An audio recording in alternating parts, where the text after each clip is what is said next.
All right. Our plan for the protection, the defense of America, its naval fleet, military, cities, allies, Taiwan, Japan, South Korea, Vietnam, and other Asian, Philippines, and other Asian countries and countries all over the world that we consider allies.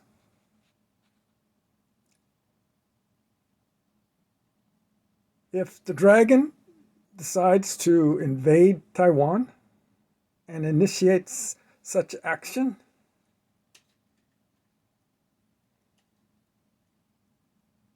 our plan would be to sink all the ships in the China Sea and in that area that are a threat to any of us, our allies, or us, or our ships,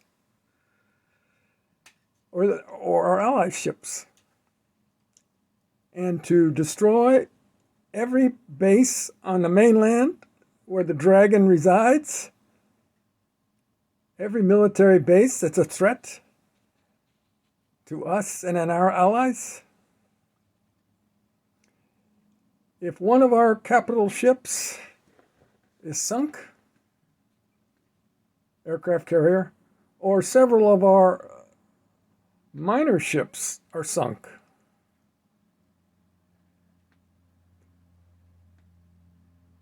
then take out the number one most important city of the dragon itself. And for every one of our capital ships or handful of our,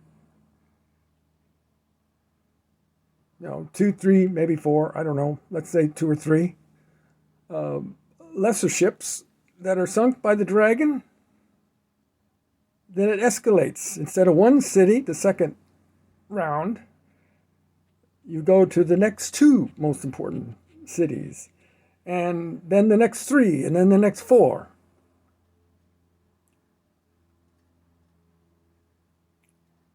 So that's our plan. That's our view. That makes sense.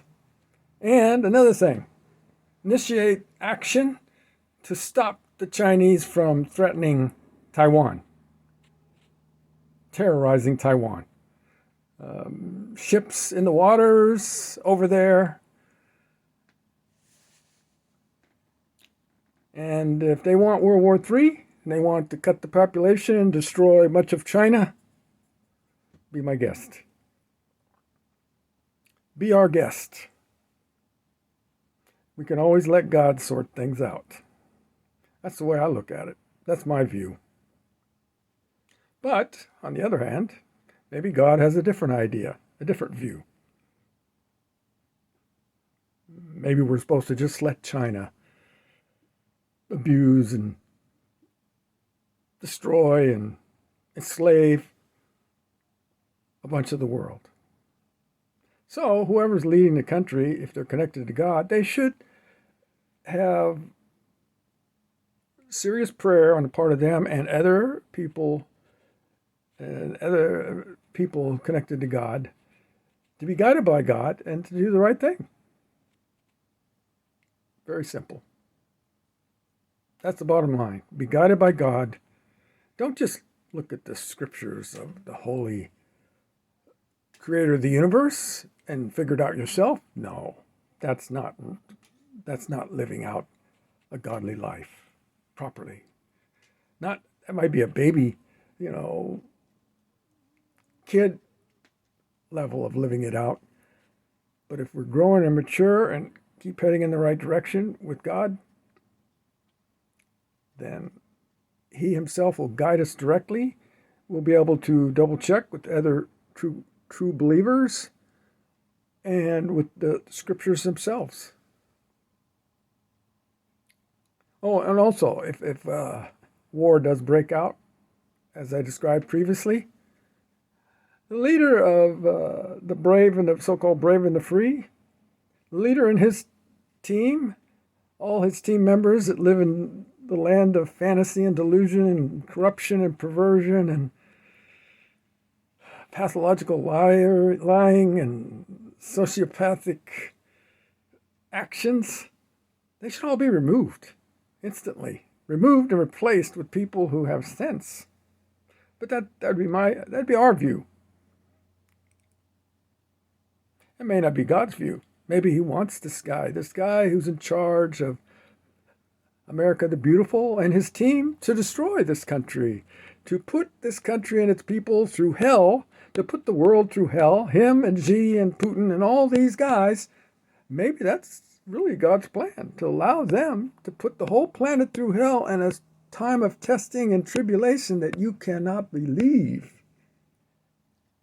could happen, and that has never happened before. In fact, it does look like the good book I believe in talks about that very same thing. So the ultimate bottom line to it is not to be consumed with fighting the evil global deep state, delusional, perverted, pathological sociopaths.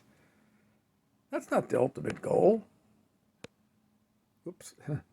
The ultimate goal is to find out why we're here. What's the purpose?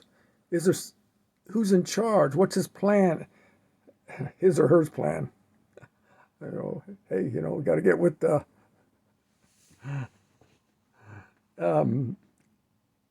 what's his plan and how to get connected and included and brought into his family, if you will, and move in the proper direction. That is the beautiful, most powerful, energizing aspect to our opportunity down here on life. I experience this beautiful person in charge of everything and his people and his team, and they're great.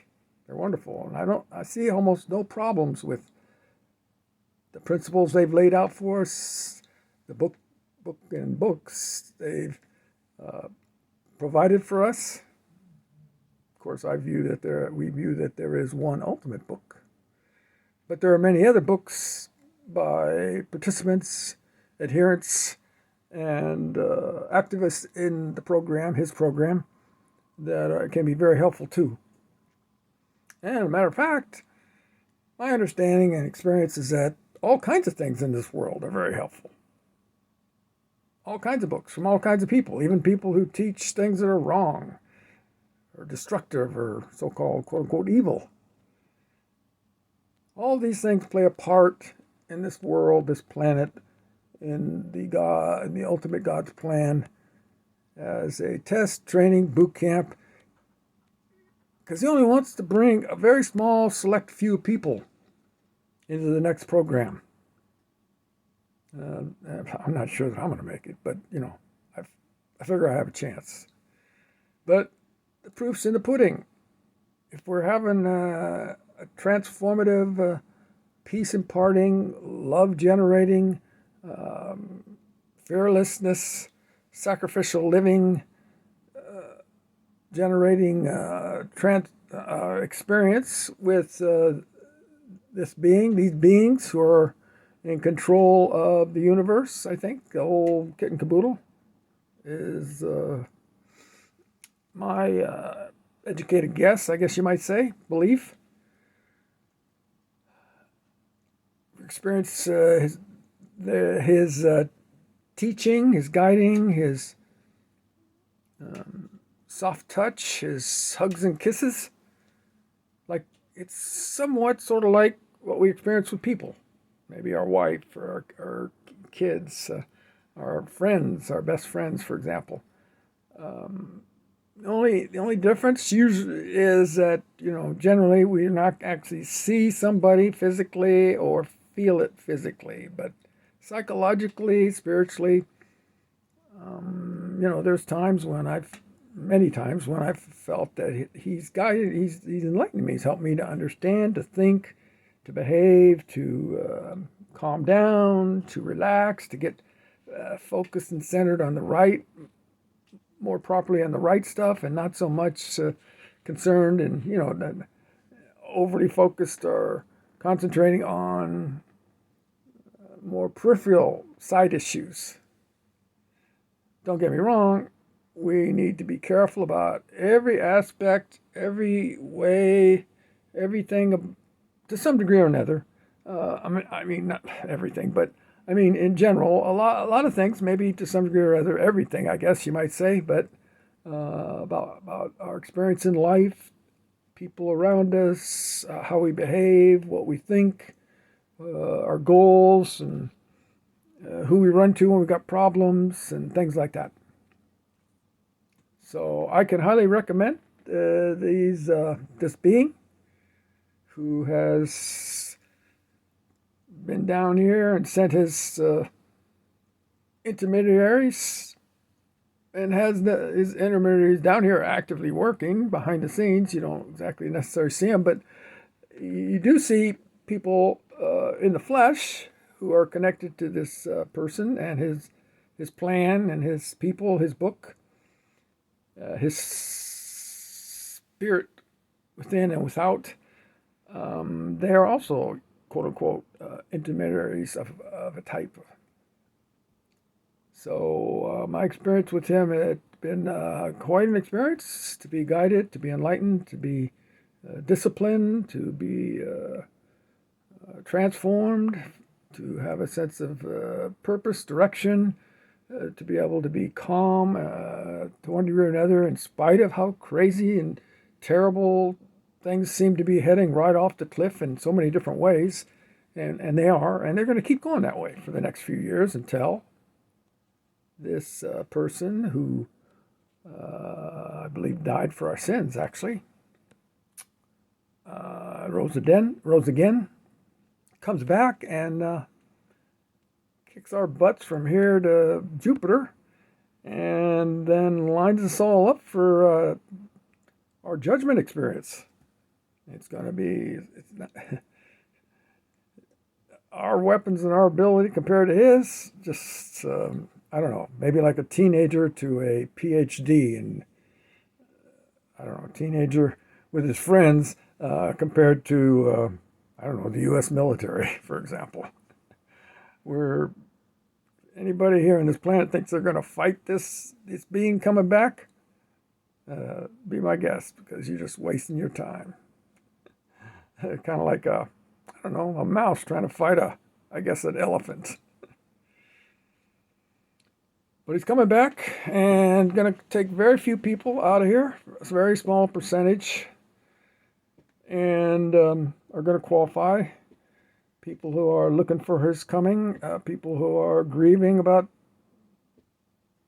this plan of his life, his requirements, their failings, their weakness, and other people's being in the dark and not being enlightened or refusing or rejecting or fearful or whatever, to the point where they can't connect or stay connected with this being and his plan and his power.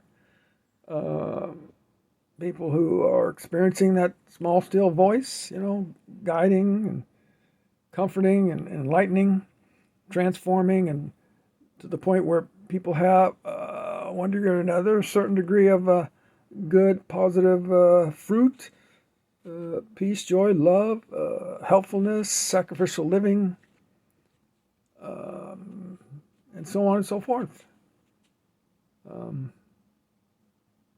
Anyway, I believe we know there's gobs of evidence to prove that this particular being that I'm talking about is the person in charge. He's given credentials of all kinds in his book and down through history and through his people.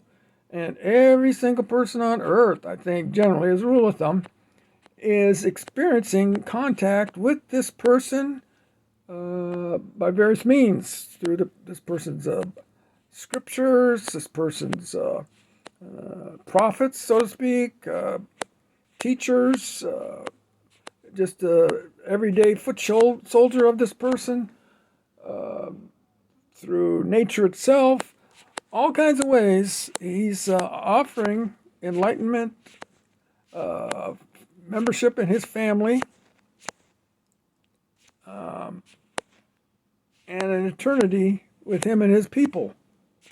And this place that some of us will get to go to after this is over, and it's going to be over in a very short time. I'd say absolutely less than 25 years. But I'd say most likely less than 15, and very possibly, kind of likely also 12 plus or minus. Actually, I think that's the best estimate I can give right now. 12, minus, I don't know, 5. Well, we got to have a 7-year agreement. We got to have, which we might already have going. But anyway, so it's going to happen real soon. And a lot of people are very poor, make very poor judgments about a lot of things. They believe and listen to a lot of people who really don't know what they're talking about, or they know to some degree on some things. They might be experts on certain things and somewhat knowledgeable on other things and fairly ignorant in others. And all those areas could be quite important in one way or another. So, I kind of look at myself as like, I don't know, a PhD in some of this stuff that I'm talking about level. Kind of really know. And a fair amount of experience in various ways. And, but a lot of people, they just more or less carelessly let themselves be brainwashed by their religious leaders, their political leaders, their professors, their neighbors, friends, newspapers, media, social networks, you name it. A lot of people don't really dig in doing deep research, investigative research on hardly anything on their own. They just kind of let other people. Now, if you know how to listen to the right kind of people, maybe you don't have to do that much digging in research. And if you have the being of the universe who's in charge, empowering you to pick and choose, maybe you can get it through without having to go to the original source, written source material. I don't know if that's, it could be possible. Yeah, but anyway, all right. I guess that's about it. Maybe we ought to wrap this up, and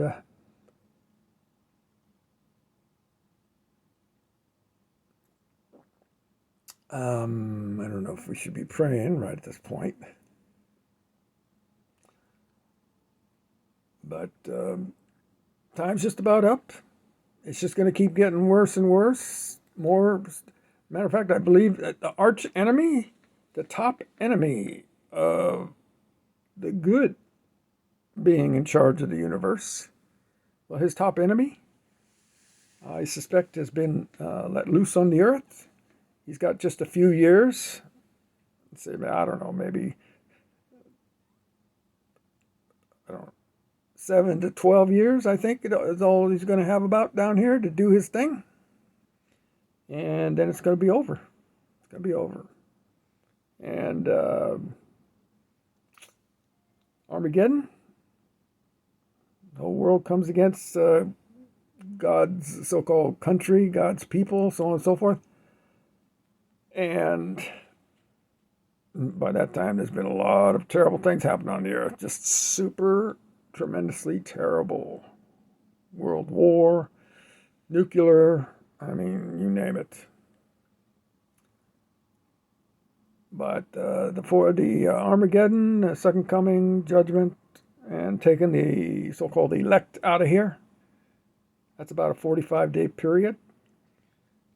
And and then after that, there's, I don't know, a couple years during which the Earth's temperature rises until it burns everybody who's left behind up. And they cease to exist forever, never, never. Unless you happen to be a, so-called evil spirit, somebody eternal. But the average person is not eternal. Not yet. Not until you qualify for the next life. And these people are being taught that people rejected are going to live in hell forever and ever. Does that make any sense? God would make all these people, and then knowing that almost all of them are going to end up in hell, lake of fire, and then they're going to be tormented forever and ever. Does it make any sense? Makes pretty close to 0 sense. And there's really close to zero way of justifying it. If that was God, I'd be thinking, I think he's an evil person, you know. But when I look at his book, carefully read through it, I see a different teaching on that, very clear once you really get a good grip on it throughout the book, that we're not eternal. As a matter of fact, the first few chapters it tells us we're not eternal till we it gives a hint. And there in the last chapter, we need to eat from that so-called tree of life. And there's a couple stages to that. There's the initial, preliminary, temporary stage. But then there's a permanent stage where once you become eternal, my view is, based on what I can figure out and understand, I think what the master of the universe is telling me, once you become truly eternal, you cannot be destroyed, period, by anything or anybody. So then only the people who qualify for the next life get to become truly eternal. But some of them, I don't know, might eventually, after 1,000,000 years, decide to rebel against the masters of the universe, the master of the universe. Then they end up with Lucifer and the demons, and they're there forever and ever and ever. So, I don't know. So that's that. That's the way I look at it up to this point. And we almost got this thing done here at 22:20.